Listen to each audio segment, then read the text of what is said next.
Hello, church. Here we are in 2 Chronicles chapter 29 and 30. There are so many good things. I'm going to give you 3 distinct points, but they're actually all connectable. And this is such a good passage to apply to our lives. Does it seem like that's a familiar thing? Happens a lot, doesn't it? It's because God's word is living and active. Okay?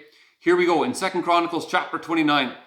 The word consecrate, depending on your translation, is used many times in this chapter. Some translations will also use words like sanctify or purify instead, but the point and the meaning is exactly the same thing. And so what does that word consecrate mean? It means to remove the contaminants from something. And so the great example of that, very easy to understand example, is in verse 16 to 19. And here you have these 14 guys that are assigned to go into the temple. They're going to consecrate the temple. So they're going to go into the temple and remove all the things that are somehow got into the temple that shouldn't be there. So they go in, they take them out. They're consecrating the temple. You know what's awesome and how easy this is to apply to our lives today is that you and I ought to live consecrated lives to Jesus. In 1 Peter chapter 2, not only are we a kingdom of priests in that we should be doing the same work would be pretty obvious, but 2 Corinthians chapter 6 says that we are the temple. And as the temple, we should purify ourselves from everything that contaminates. That's exactly what they're doing here. And so we ought to ask this question to the Lord. Lord Jesus, what are the contaminants in my life that you want me to remove? Because the reality is, church, that like Hebrews 12 says, without holiness, no one will see the Lord.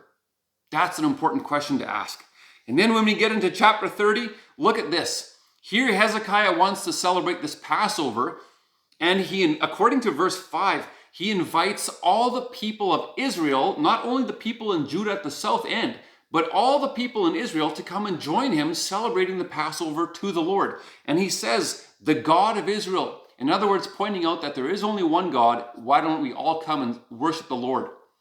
This is astounding because only about a generation prior, those same people from the northern part of Israel had been coming to Judah to take people captive. These people in Judah would have likely been justified, let's say, in being offended at those people. And yet what do? They recognize that because they are worshiping the same God, there is a unity that comes under that one worship of the Lord because there's one Spirit. That sounds exactly like Ephesians chapter 4. It says, bear with one another in love. These guys in Judah are bearing with those guys in the northern part of Israel in love, right? So what happens with that? Then because of that bearing with one another, they're keeping the unity of the Spirit because there's only one body, which is exactly what Ephesians 4 says.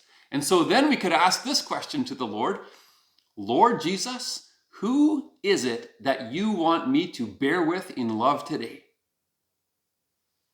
And it's going to be a Christian. You just ask the Lord about that and then just follow his lead in that prayer. And then look at this. When we get into chapter 30, verse 18 to 20, I would summarize that a little bit like this in saying that heart attitude is key.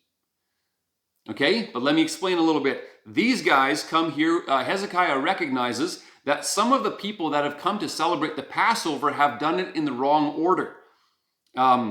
In verse 18, it says that the order was contrary to what was written. They came to celebrate the Passover, but they had not purified themselves in the way that Exodus, Leviticus, Numbers, and Deuteronomy would all say that the order should be. And so then Hezekiah sees this and he prays to the Lord. And the Lord responds to Hezekiah's prayer and actually heals these people anyways, even if they got the order wrong. This is how I would understand that. Heart attitude is the key, and it always is. But if you imagine a spectrum in which this side of the spectrum, maybe somebody just became a Christian, this end of the spectrum, somebody's been a Christian for many, many years, but over here is like being arrived, right? Nobody is fully arrived. We're all heading in that direction. And so what Hezekiah is seeing is that this guy over here just started.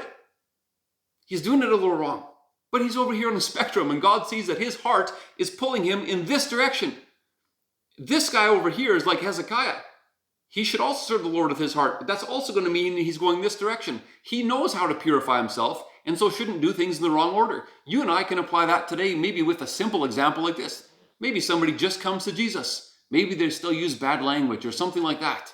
This guy over here but they're coming to the Lord with all of their heart, they're heading in that direction. But then this guy over here, like you or me, who's been a Christian for a long time, should never look back this way and say, oh, that guy's using bad language and it's okay, then I can too. No. If we're going to be from over here and serve the Lord with all of our heart, we're also pulled in that direction. We don't revert, right? But the reality is the heart attitude is always key.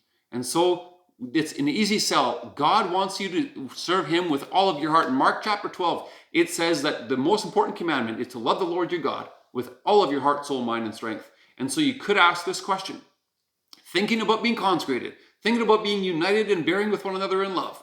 Then ask the Lord, Lord Jesus, I want to give you my full, wholehearted devotion today and for the rest of my life. And then, church, don't ever lose heart in serving the Lord. He's worth it. Enjoy your day with him.